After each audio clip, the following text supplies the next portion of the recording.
Hello, and welcome to the Why You Think, What You Think podcast. A podcast where we take a look at critical thinking and exploring the activity of critical thinking. I am your host, Molly Jimerson. And today we're going to talk briefly about the upcoming election, 2020. But more importantly, we're going to touch on the importance of critical thinking and what exactly is critical thinking. Today is November 1st, 2020. We're going to start by using a quote from Socrates that says, "I know you won't believe me, but the highest form of human excellence is to question oneself and others." And that really is the base idea of critical thinking. It's to look at something, a problem, an opinion objectively, and to try to view it from both sides, to play devil's advocate. So, the goal of this podcast will be to critically think about common topics, big issues that have either or opinions, things like politics, things like, different policies, different things that we consider. We either say, yes, this is right, or yes, no, this is wrong.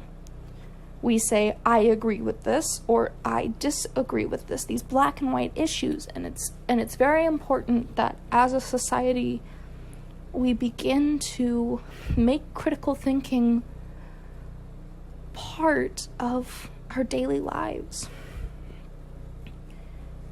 We're going to start by looking at the upcoming election. The two candidates are Democrat and Republican, Joe Biden and Donald Trump.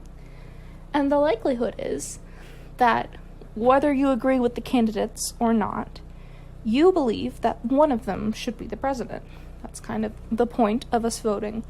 So taking out the independent candidates and looking at the Democratic and the Republican nominees, let's critically think about why we feel the way we feel about our opinions and why the other opinion feels the way that they do. We need to make sure that we are validating the ideas of others, because people don't just come up with stuff out of thin air typically. When we look at Joe Biden as a candidate, people like him because they say he did a good job during the Obama administration. They like him because he is a Democratic candidate. They like him because they support his views. He is pro-choice. He is looking at doing more things with the environment. But there are also a lot of negative things that come along with Joe Biden. And the arguments against Joe Biden are that he is getting older. He didn't really do anything during the Obama campaign. And as a whole, they call him sleepy and all of these things and point to signs that maybe he is not fit to become the president. They also bring up a past history of racism. So we're looking at the positive and the negative side of Joe Biden. Before we make our judgments, let's look at the other side of the argument, Donald Trump. The pros to Trump, people say that he is in touch with the working class, that he is not going to follow typical politics, and typically we do. We see politics as a corrupt thing. He is the Republican candidate, and they believe that he is working for the people, working for the better interest. He does not support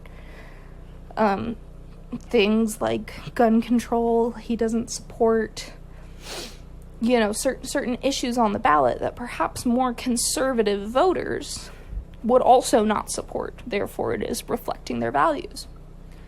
Negatives that have been against Donald Trump is that he has also a history of racism. Multiple sexual assault allegations have been brought against him. People say he hasn't done anything during his presidency. And so when we're critically thinking about why we think the way that we think, we need to look at those set of pros and cons for each candidate and decide which matter most to us. Is age more of an issue to you, or are allegations more of an issue to you? Is the fact that Joe Biden is old outweighed by the fact that he's going to put in a lot of environmental provisions?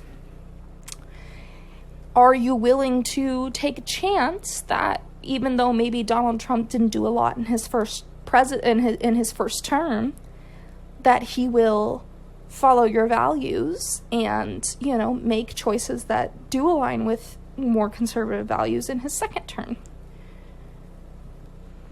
The thing is that either way you look at it, it's important not to just say this is the right answer and this is the wrong answer.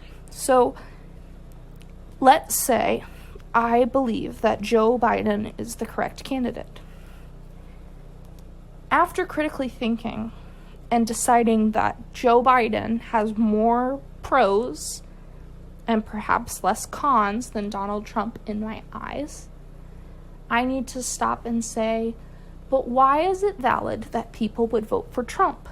And I understand the idea that people feel more connected to him. They're scared of traditional politics taking over the White House, and I understand that fear. And so being able to understand why someone would vote for Trump is incredibly important. If I am a Trump supporter, I need to understand that there are valid reasons that people are willing to vote for Biden. Perhaps my values line up more with Trump's, and I like what he did in his first presidency, but I respect that Joe Biden is going to put in environmental protections. That is something that is also important to me, but I have weighed the pros and cons of each candidate. And in this case, I consider Donald Trump to be closer to my values. It is absolutely critical that when we go out and when we look at different situations, that we are looking at them objectively and that we are using these skills to make sure that we aren't making judgments so harshly. I think it's important to do this in your everyday life, and hopefully through exercises like these, you will be able to implement them more and more and practice them more and more. So the best of luck to you, and make sure to go vote. Goodbye.